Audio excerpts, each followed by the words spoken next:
Ilalagay ko na itong cabbage dito sa bowl. Ito ay 2 cups. Kalahati siya ng isang maliit na cabbage. Maglalagay din ako dito ng carrots, sibuyas, spring onion, ham. Ito ay 2 slice na ham. Chinap ko lang.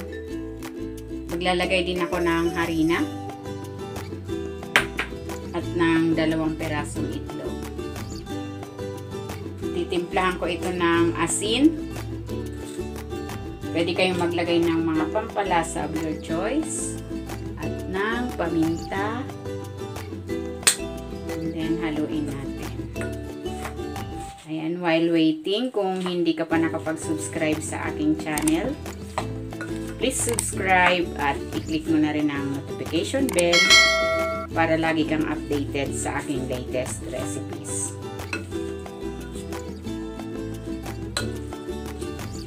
Ayan, okay na ito. Pwede na natin itong lutuin.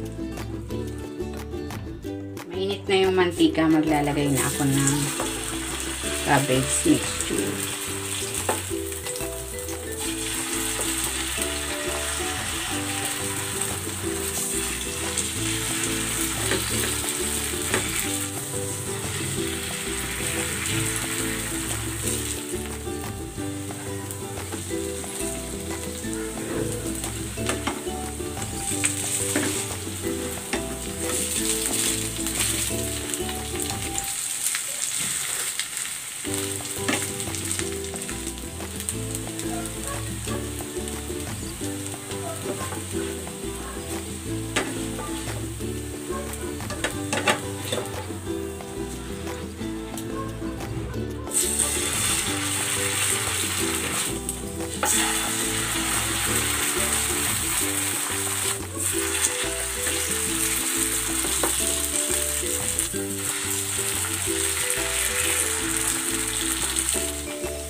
Eto na, ready na itong ating tortang repolyo.